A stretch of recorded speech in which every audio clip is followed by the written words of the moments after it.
नमस्कार साथियों, स्वागत है आपका अपने YouTube channel GK all exam fighter में। आज मैं आपके लिए हिंदी के अत्यंत महत्वपूर्ण 30 प्रश्न लेकर आया हूं। आप भले ही चाहे किसी भी एग्जाम की तैयारी कर रहे हो, लेकिन ये तीसों के तीसों प्रश्न रामबाण हैं। पूरा वीडियो देखिएगा। आज यदि आपकी तैयारी पूरी हो चुकी है तो आप ये देखिएगा कि आप 30 में कितने सही जवाब कर पाते हैं। यदि आप 30 में 30 का सही आंसर दे पाते हैं तो समझिए आपकी तैयारी, हिंदी का पोर्शन आपका मजबूत है, आपकी तैयारी पक्की हो गई है, आपका सिलेक्शन पक्का है। चलिए दोस्तों, हम अपना हिंदी का पहला प्रश्न देखते हैं। हमारा पहला प्रश्न है, हिंदी भाषा की लिपि है। बताइए दोस्तों, हिंदी भाषा की कौन सी लिपि है? खरोष्ठी, रोमन, देवनागरी या अल्पी? हर प्रश्न का जवाब आपको कमेंट बॉक्स में कमेंट करके देना है। यदि वीडियो आपके लिए एक नंबर के लिए ही लाभदायक हो तो वीडियो को लाइक करिएगा, चैनल को सब्सक्राइब करिएगा, ताकि ऐसे मज़ेदार वीडियो आपको रोज़ मिलते रहें। हमारे लिए सिर्फ आपका एग्जाम मायने रखता है, बस और कुछ नहीं। यदि आपका एक नंबर की मदद कर पाए हमारे 30 प्रश्न तो हमारा जीवन धन्य है। हमारा ये वीडियो का पूरा स्वार्थ निकल गया यदि एक भी प्रश्न आपके लिए उपयोगी साबित हो। इसलिए चैनल को ऐसे ही मज़ेदार वीडियो के लिए चैनल को सब्सक्राइब करिएगा। यदि वीडियो पसंद आए तो वीडियो को लाइक करिएगा। बताइए दोस्तों, हिंदी भाषा की लिपि है खरोष्ठी, रोमन, देवनागरी या अल्पी? बताइए दोस्तों, कमेंट करके फटाफट बताइए कि हिंदी भाषा की लिपि कौन सी है। जी हाँ दोस्तों, तीसरा is the right answer, Devanagari. Hindi भाषा की लिपि कौन सी है? देवनागरी है। चलिए दोस्तों, दूसरा प्रश्न देखते हैं। हमारा दूसरा प्रश्न है, संज्ञा या सर्वनाम की विशेषता बताने वाले शब्द को क्या कहते हैं? जी हाँ दोस्तों, ये बेहद ही इंपॉर्टेंट प्रश्न है। आप चाहे किसी भी एग्जाम की तैयारी कर रहे हो, यदि उसमें हिंदी प्रश्न हैं या हिंदी से प्रश्न बनने वाले हैं तो इसको आप नोट कर लीजिएगा। बेहद ही इंपॉर्टेंट प्रश्न है। हो सकता है आपके अगले एग्जाम में ये आपको लिखा मिले, छपे मिले, इसीलिए आप इसको रफ पेन में नोट कर लीजिएगा। बताइए दोस्तों, संज्ञा या सर्वनाम की विशेषता बताने वाले शब्द को क्या कहते हैं? जो संज्ञा और सर्वनाम की विशेषता बताता हो उस शब्द को क्या कहते हैं? इसीलिए लिखा गया संज्ञा या सर्वनाम की विशेषता बताने वाले को क्या कहते हैं। बताइए दोस्तों, विशेष्य, विशेषण, क्रिया या इनमें से कोई भी नहीं? फटाफट कमेंट करके बताइए दोस्तों, इस संज्ञा या सर्वनाम की विशेषता बताने वाले शब्द को क्या कहते हैं? जी हाँ दोस्तों, दूसरा इज द राइट आंसर, विशेषण। संज्ञा और सर्वनाम की विशेषता बताने वाले को हम क्या कहते हैं? विशेषण कहते हैं। चलिए दोस्तों, तीसरा प्रश्न देखते हैं। हमारा अगला और तीसरा प्रश्न है, रोना क्रिया है। जी हाँ दोस्तों, रोना क्रिया है। कौन सी क्रिया है? क्रिया कई प्रकार की होती हैं। सकर्मक क्रिया होती है, अकर्मक क्रिया होती है, द्विकर्मक क्रिया होती है। क्रिया भी हमारी कई प्रकार की होती है। तो प्रश्न हमारा तीसरा प्रश्न पूछा गया है, रोना। जी हाँ दोस्तों, रोना कौन सी क्रिया है? बताइए दोस्तों, रोना कौन सी क्रिया है? सकर्मक क्रिया है, अकर्मक क्रिया है, द्विकर्मक क्रिया है? बताइए दोस्तों, निम्नलिखित विकल्पों में से कौन सा सही जवाब है कि क्रिया हमारा क्या है? रोना हमारा कौन सी क्रिया है? बताइए दोस्तों। जी हाँ दोस्तों, दूसरा इज द राइट आंसर, अकर्मक। रोना हमारा कौन सी क्रिया है? अकर्मक क्रिया है। रोना हमारा कौन सी क्रिया? अकर्मक क्रिया है। चलिए दोस्तों, चौथा प्रश्न देखते हैं। हमारा अगला और चौथे नंबर का प्रश्न है, अमीर खुसरो। जी हाँ दोस्तों, अमीर खुसरो की रचनाएं किस बोली में रचित हैं? अमीर खुसरो की रचनाएं किस बोली में रचित हैं? बताइए दोस्तों, दिए गए विकल्पों में से सही जवाब तुरंत कमेंट करके बताएं कि अमीर खुसरो की रचनाएं किस बोली में रचित हैं। अवधी में, खड़ी बोली में, छत्तीसगढ़ी में या ब्रज भाषा में? बताइए दोस्तों, अमीर खुसरो की रचनाएं किस बोली में रचित की गई हैं? जी हाँ दोस्तों, दूसरा इज द राइट आंसर, खड़ी बोली में। खड़ी बोली में अमीर खुसरो की रचनाएं रचित की गई हैं। चलिए दोस्तों, पांचवा प्रश्न देखते हैं। हमारा अगला और पांचवें नंबर का प्रश्न है कि इस पंक्ति में कौन सा समास है? जी हाँ दोस्तों, ये पंक्ति पढ़िए, यशोदा हरि पालन झुलावे। जी हाँ दोस्तों, यशोदा हरि पालन झुलावे, हलावे दुलावे मरहार जोई सोई कछु गावे। बताइए दोस्तों, इस पंक्ति में कौन सा रस है? वीर रस है, करुण रस है, रौद्र रस है या वात्सल्य रस है? बताइए दोस्तों, दिए गए विकल्पों में से कौन सा सही जवाब है? कौन सा रस है? इस पंक्ति में कौन सा रस है? जी हाँ दोस्तों, चौथा इज द राइट आंसर, वात्सल्य। वात्सल्य रस है। इस पंक्ति में दिया गया जो रस है वह वात्सल्य रस है। इस पंक्ति में कौन सा रस है? वात्सल्य रस है। चलिए दोस्तों, छठवां प्रश्न देखते हैं। हमारा अगला और छठवां प्रश्न है, मितभाषी का सही अर्थ क्या है? बताइए दोस्तों, मितभाषी का सही अर्थ क्या है? कम बोलने वाला, मीठा बोलने वाला, बहुभाषी या मिथ्याभाषी? बताइए दोस्तों, कमेंट करके तुरंत बताइए। यदि वीडियो पसंद आए तो चैनल को सब्सक्राइब करिएगा, वीडियो को लाइक करिएगा। बताइए दोस्तों, मितभाषी का सही अर्थ क्या है? जी हाँ दोस्तों, कम बोलने वाला। मितभाषी का अर्थ, सही अर्थ क्या है? कम बोलने वाला। कम बोलने वाले को हम क्या कहते हैं? मितभाषी बोलते हैं। आपके लिए एक प्रश्न है कि अधिक बोलने वाले को क्या कहते हैं? जी हाँ दोस्तों, कमेंट करके बताइए कि अधिक बोलने वाले को क्या कहते हैं। चलिए दोस्तों, 7वां प्रश्न देखते हैं।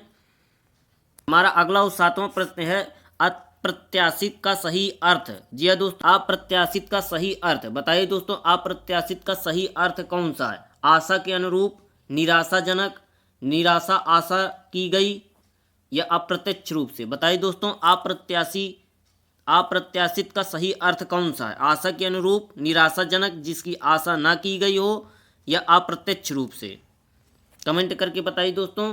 जी हाँ दोस्तों, जी हाँ दोस्तों, तीसरा इज द राइट आंसर। जिसकी आशा ना की गई हो उसे हम क्या कहते हैं? अप्रत्याशित कहते हैं। चलिए दोस्तों, 8वां प्रश्न देखते हैं। हमारा अगला और 8वां प्रश्न है विधुर। जी हाँ दोस्तों, विधुर, ये हमारा विधुर। विधुर का आपको सही अर्थ बताना है। दिए गए विकल्पों में से सही अर्थ कौन सा है विधुर का? जिसकी व्यक्ति की पत्नी मर गई हो, बिना धुरी वाला, पागल करने वाला, या पति विहीन महिला। बताइए दोस्तों कमेंट करके कि विधुर का सही अर्थ कौन सा है। जी हाँ दोस्तों, पहला इज द राइट आंसर। जिस व्यक्ति की पत्नी मर गई हो उसे हम क्या कहते हैं? विधुर बोलते हैं। चलिए दोस्तों, 9वां प्रश्न देखते हैं। हमारा अगला और 9वां प्रश्न है कौन सी कहावत प्रचलित है? जी हाँ दोस्तों, दिए गए विकल्पों में से आपको बताना है कि कौन सी कहावत अत्यधिक मात्रा में प्रचलित है। बिल्ली नोचे खंभा, खंभे में नाचे बिल्ली, खिसियानी बिल्ली खंभा नोचे, गुस्सा बिल्ली खंभा नोचे। बताइए दोस्तों, निम्नलिखित में से कौन सी कहावत अत्यधिक मात्रा में प्रचलित है? जी हाँ दोस्तों, तीसरा इज द राइट आंसर। खिसियानी बिल्ली खंभा नोचे अत्यधिक प्रचलित कहावत है। चलिए दोस्तों, 10वां प्रश्न देखते हैं। हमारा 10वां नंबर का प्रश्न है कौन सा सही अर्थ है? जी हाँ दोस्तों, 4 अर्थ दिए गए हैं। हमारा प्रश्न है आम के आम गुठलियों के दाम, इसका सही अर्थ बताना है। जी हाँ दोस्तों, हमारा प्रश्न है कि आम के आम गुठलियों के दाम। जी हाँ दोस्तों, आम के आम गुठलियों के दाम, इसका सही अर्थ कौन सा है? गुठलियों के भाव आम खरीदना, आम के साथ गुठली भी लेना, दोहरा लाभ होना, या गुठली का महंगा होना। कमेंट करके बताइए दोस्तों कि आम के आम गुठलियों के दाम का सही अर्थ कौन सा है। जी हाँ दोस्तों, तीसरा इज द राइट आंसर। दोहरा लाभ होना। जी हाँ दोस्तों, दोहरा लाभ होना का अर्थ है आम के आम और गुठलियों के दाम का अर्थ है दोहरा लाभ होना। चलिए दोस्तों, 11वें नंबर का प्रश्न देखते हैं। हमारा अगला और 11वां प्रश्न है कौन सा सही अर्थ है? जी हाँ दोस्तों, मुंह में राम बगल में छुरी। प्रश्न पूछा गया है हमारा कि मुंह में राम बगल में छुरी, और दिए गए विकल्पों में से उसका सही अर्थ बताना है।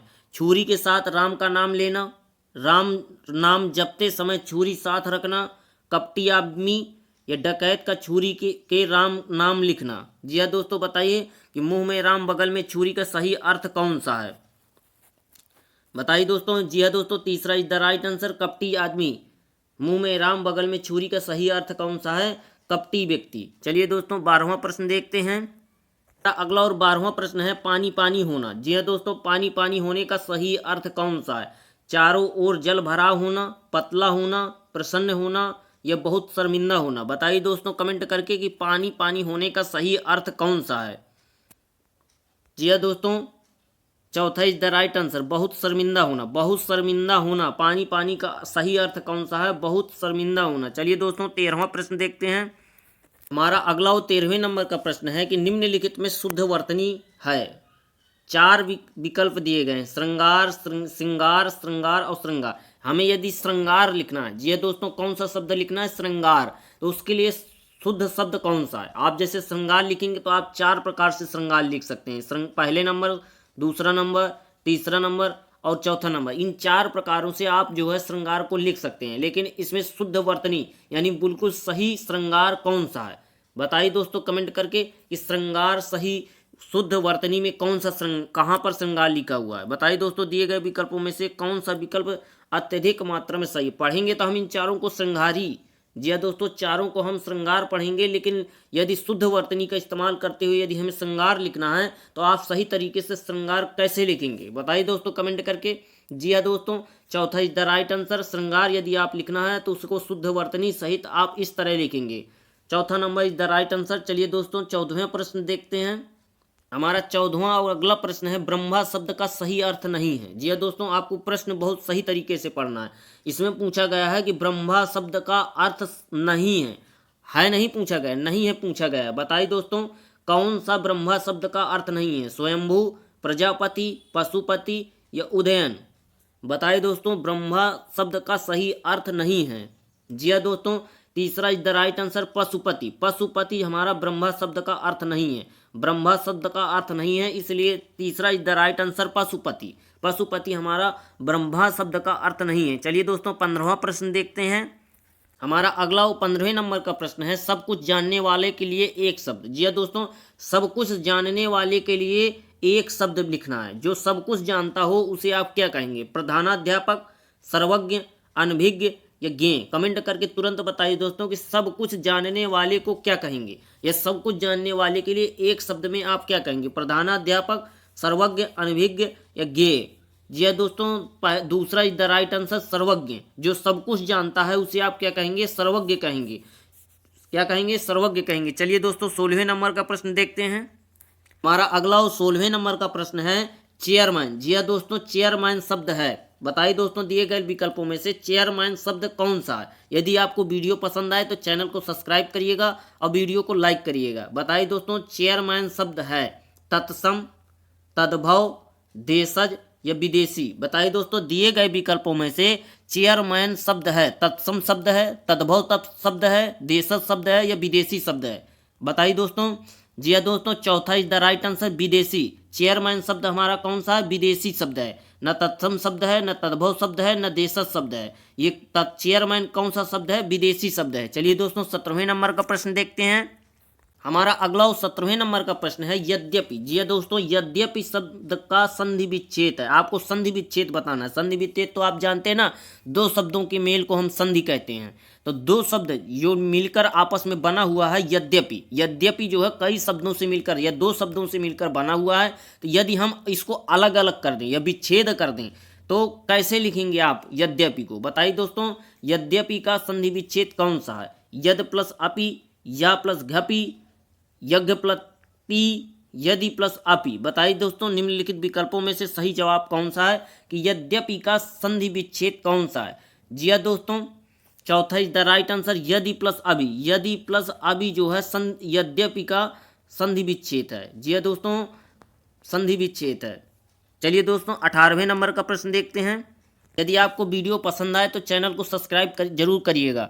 चलिए दोस्तों 18वां प्रश्न देखते हैं कि निश्चय। जी हाँ दोस्तों, निश्चय शब्द में कौन सी संधि है? बताइए दोस्तों कमेंट करके फटाफट बताइए कि जो निश्चय हमारा शब्द है उसमें कौन सी संधि? हमने आपको बताया था कि संधि दो शब्दों के जोड़ को, जी हाँ दोस्तों, दो शब्दों के मेल को हम क्या कहते हैं? संधि कहते हैं। तो निश्चय में दो या दो से अधिक शब्द जुड़े हुए हैं आपस में, तो इसमें कौन सी संधि है? बताइए निश्चय शब्द में कौन सी संधि है? स्वर संधि, व्यंजन संधि, विसर्ग संधि या इनमें से कोई भी नहीं? बताइए दोस्तों कमेंट करके कि निश्चय शब्द में कौन सी संधि है? जी हाँ दोस्तों, विसर्ग संधि। विसर्ग संधि निश्चय शब्द में कौन सी संधि है? विसर्ग संधि है। चलिए दोस्तों 19वां प्रश्न देखते हैं। हमारा अगला 19वें नंबर का प्रश्न है कि कौन सा शब्द पुल्लिंग है? जी हाँ दोस्तों, कौन सा शब्द पुल्लिंग है या कौन सा शब्द पुरुष है? आय, सुबह, घटना या दिन? बताइए दोस्तों कमेंट करके फटाफट बताइए कि दिए गए विकल्पों में से कौन सा शब्द पुल्लिंग है? आय पुल्लिंग है, सुबह पुल्लिंग है, घटना पुल्लिंग है या दिन पुल्लिंग है? बताइए दोस्तों कमेंट करके। जी हाँ दोस्तों, चौथा इज द राइट आंसर दिन। दिन हमारा कौन सा शब्द है? पुल्लिंग शब्द है। चलिए दोस्तों 20वां प्रश्न देखते हैं। हमारा अगला और 20वें नंबर का प्रश्न है कि निम्नलिखित में से किस शब्द का प्रयोग एक वचन में नहीं होता? जी हाँ दोस्तों, ये वेरी इंपॉर्टेंट प्रश्न है। ये समझिए कि ये आपके एग्जाम में आने वाला है, अगले एग्जाम में। इसको आप रफ कॉपी में नोट करके रख लीजिए कि निम्नलिखित में से किस शब्द का प्रयोग एक वचन में नहीं होता? प्रत्येक एक वचन के लिए किया जाता है, लड़की एक वचन के लिए किया जाता है, अनेक एक वचन के लिए किया जाता है, पेड़ अनेक एक वचन के लिए किया जाता है। बताइए दोस्तों कि निम्नलिखित में से किस शब्द का प्रयोग, कमेंट करके बताइए कि किस शब्द का प्रयोग एक वचन के लिए नहीं होता?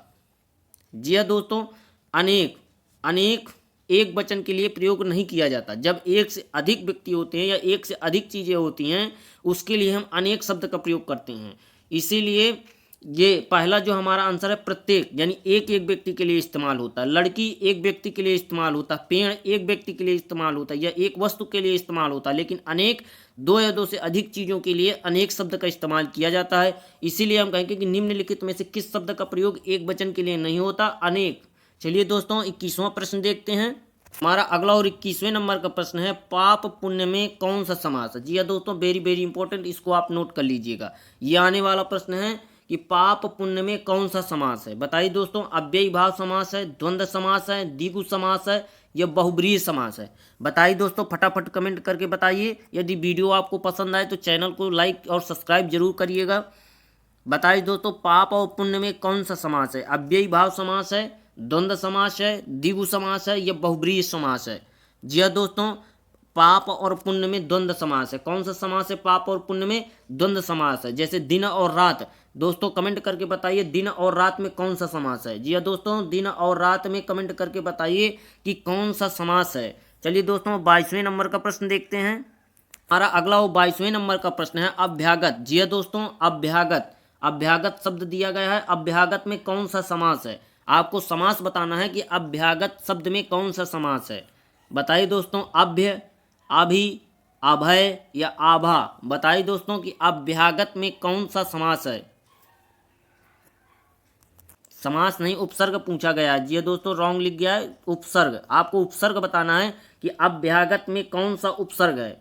कमेंट करके बताइए दोस्तों कि अभ्यागत में कौन सा उपसर्ग है। अभ्य, अभि, अभय या आभा। कमेंट करके तुरंत बताइए दोस्तों फटाफट कि अभ्यागत में कौन सा समास उपसर्ग है। जी हाँ दोस्तों, अभि। अभि, अभ्यागत में अभि उपसर्ग है। कौन सा उपसर्ग है? अभि उपसर्ग है। अभ्यागत में कौन सा उपसर्ग है? अभि उपसर्ग है। चलिए दोस्तों 23वें नंबर का प्रश्न देखते हैं। हमारा अगला 23वें नंबर का प्रश्न है कि जलमय में कौन सा प्रत्यय है। जी हाँ दोस्तों, कमेंट करके बताइए कि जलमय में कौन सा प्रत्यय है। आय प्रत्यय है, या प्रत्यय है, मय प्रत्यय है, अमर, अमर प्रत्यय है। बताइए दोस्तों, जलमय, जलमय शब्द में कौन सा प्रत्यय है। बताइए दोस्तों फटाफट कमेंट करके बताइए कि जलमय में कौन सा प्रत्यय है। जी हाँ दोस्तों, तीसरा इज द राइट आंसर, मय। जलमय में कौन सा प्रत्यय है? मय प्रत्यय। जलमय में कौन सा प्रत्यय है? मय प्रत्यय। तीसरा इज द राइट आंसर। चलिए दोस्तों 24वां प्रश्न देखते हैं। हमारा अगला 24वें नंबर का प्रश्न है कि सही शब्द चुनिए। जी हाँ दोस्तों, 4 शब्द दिए गए हैं, दुराग्रह, महत्वपूर्ण, जबरन या दुरुपयोग। तो इसका आपको सही शब्द का चयन करना है कि अनुचित बात के लिए आग्रह। जी हाँ दोस्तों, अनुचित बात के लिए आग्रह शब्द के लिए आप किस शब्द का इस्तेमाल करेंगे। अनुचित बात के लिए कोई यदि आग्रह करता है तो आप उसके लिए किस शब्द का इस्तेमाल करेंगे। दुराग्रह, महत्वपूर्ण, जबरन या दुरुपयोग। बताइए दोस्तों, कमेंट करके बताइए कि अनुचित बात के लिए आग्रह। जी हाँ दोस्तों, पहला इज द राइट आंसर, दुराग्रह। दुराग्रह, अनुचित बात के लिए आग्रह को क्या कहते हैं? दुराग्रह कहते हैं। चलिए दोस्तों 25वां प्रश्न देखते हैं। हमारा अगला 25वें नंबर का प्रश्न है, जिस स्त्री, जी हाँ दोस्तों, जिस स्त्री से संतान पैदा ना होती हो उसे क्या कहते हैं। जी हाँ दोस्तों, कमेंट करके बताइए कि जिस स्त्री से संतान पैदा ना होती हो उसे क्या कहते हैं। बताइए दोस्तों फटाफट 25वें नंबर का आंसर दीजिए कि जिस स्त्री से संतान पैदा ना होती हो उसे क्या कहते हैं। कुल्ठा, पतिव्रता, समाज सेविका या बंध्या। बताइए दोस्तों कि जिस स्त्री से संतान पैदा नहीं होती उसे हम क्या कहते हैं। जी हाँ दोस्तों, चौथा इज द राइट आंसर, बंध्या। क्या बोलते हैं? बंध्या। जी हाँ दोस्तों, हम अपना 26वें नंबर का प्रश्न देखते हैं। अगला 26वें नंबर का प्रश्न है, गंगा का पर्यायवाची नहीं है। जी हाँ दोस्तों, प्रश्न को बार बार पढ़ना है तभी आंसर देना है कि गंगा का पर्यायवाची शब्द नहीं है पूछा गया। क्या पूछा गया है? नहीं है। बताइए दोस्तों कि दिए गए विकल्पों में से कौन सा सही जवाब है कि गंगा का पर्यायवाची नहीं है। भागीरथी, त्रिवेणी, मंदाकिनी, सुरसरिता। बताइए दोस्तों कि गंगा का पर्यायवाची नहीं है। जी हाँ दोस्तों, दूसरा इज द राइट आंसर, त्रिवेणी। त्रिवेणी हमारा गंगा का पर्यायवाची नहीं है। भागीरथी, मंदाकिनी और सुरसरिता हमारे गंगा की ही पर्यायवाची शब्द हैं, लेकिन हमारा त्रिवेणी गंगा का पर्यायवाची शब्द नहीं है। चलिए दोस्तों 27वें नंबर का प्रश्न देखते हैं। 27वें नंबर का प्रश्न है कि विदेशी शब्द का चयन करिए। यहाँ पर 4 शब्द दिए गए हैं, स्तन, वत्स, महर्षि और अक्ल। यहाँ पर हमारे 4 शब्द दिए गए हैं, तो आपको दिए गए शब्दों में से विदेशी शब्द का, जो बाहरी देश से आया है वो शब्द, उस शब्द का चयन करना है। बताइए दोस्तों कि विदेशी शब्द दिए गए विकल्पों में से विदेशी शब्द कौन सा है। स्तन है, वत्स है, महर्षि है या अक्ल है? बताइए दोस्तों, कमेंट करके फटाफट बताइए कि विदेशी शब्द का चयन कौन सा है। जी हाँ दोस्तों, अक्ल। चौथा इज द राइट आंसर। अक्ल हमारा कौन सा विदेशी शब्द है? अक्ल हमारा कौन सा शब्द है? विदेशी शब्द है। चलिए दोस्तों 28वां प्रश्न देखते हैं। हमारा अगला और 28वें नंबर का प्रश्न है, तत्सम शब्द का चयन करिए। जी हाँ दोस्तों, दिए गए 4 विकल्पों में से आपको तत्सम शब्द का चयन करना है। बताइए दोस्तों, तत्सम शब्द का चयन करना है आपको। चक्षु, आँख, आंसू या मक्खन, ये जो 4 विकल्प दिए गए हैं, 4 शब्द दिए गए हैं, इनमें आपको तत्सम शब्द का चयन करना है। जी हाँ दोस्तों, पहला इज द राइट आंसर चक्षु। चक्षु हमारा क्या है? तत्सम शब्द है। क्या है हमारा? तत्सम। आँख, आंसू और मक्खन, ये हमारे कौन से शब्द हैं? तद्भव शब्द हैं। तद्भव शब्द हैं। जी हाँ दोस्तों, तद्भव शब्द हैं। चक्षु हमारा कौन सा शब्द है? तत्सम शब्द है, इसलिए पहला इज द राइट आंसर। चलिए दोस्तों 29वें नंबर का प्रश्न देखते हैं। हमारा अगला 29वें नंबर का प्रश्न है, तद्भव शब्द का चयन करिए। जी हाँ दोस्तों, 4 शब्द दिए गए हैं, शर्करा, हाथ, स्वर्ण, प्रस्तर। बताइए दोस्तों कि इन निम्नलिखित शब्दों में से कौन सा शब्द तद्भव शब्द है? बताइए, शर्करा, हाथ, स्वर्ण या प्रस्तर। बताइए शब्दों दोस्तों, तद्भव शब्द कौन सा है? जी हाँ दोस्तों, दूसरा इज द राइट आंसर हाथ। हाथ हमारा कौन सा शब्द है? तद्भव शब्द है। शर्करा, स्वर्ण और प्रस्तर ये हमारे तत्सम शब्द हैं। चलिए दोस्तों अगला 30वें नंबर का प्रश्न देखते हैं। हमारा अंतिम प्रश्न है और सबसे ज़्यादा इंपॉर्टेंट है, इसको आप नोट कर लीजिएगा। विभत्स रस का स्थायी भाव है। जी हाँ दोस्तों, विभत्स रस का स्थायी भाव है। बताइए दोस्तों, कमेंट करके फटाफट बताइए। यह अंतिम प्रश्न है कि विभत्स रस का स्थायी भाव कौन सा है? भय, शोक, जुजुप्सा या रति। बताइए दोस्तों, कमेंट करके। विभत्स रस का स्थायी भाव है। जी हाँ दोस्तों, तीसरा इज द राइट आंसर जुजुप्सा। जी हाँ दोस्तों, जुजुप्सा हमारा विभत्स रस का स्थायी भाव है। चलिए दोस्तों, आज का हमारा वीडियो यहीं पर समाप्त होता है। यदि आपको ऐसे ही वीडियो, मज़ेदार वीडियो पसंद है तो हमारे चैनल को लाइक और सब्सक्राइब करिएगा, ताकि ऐसे ही मज़ेदार वीडियो आपको रोज़ मिलते रहें। नमस्कार साथियों।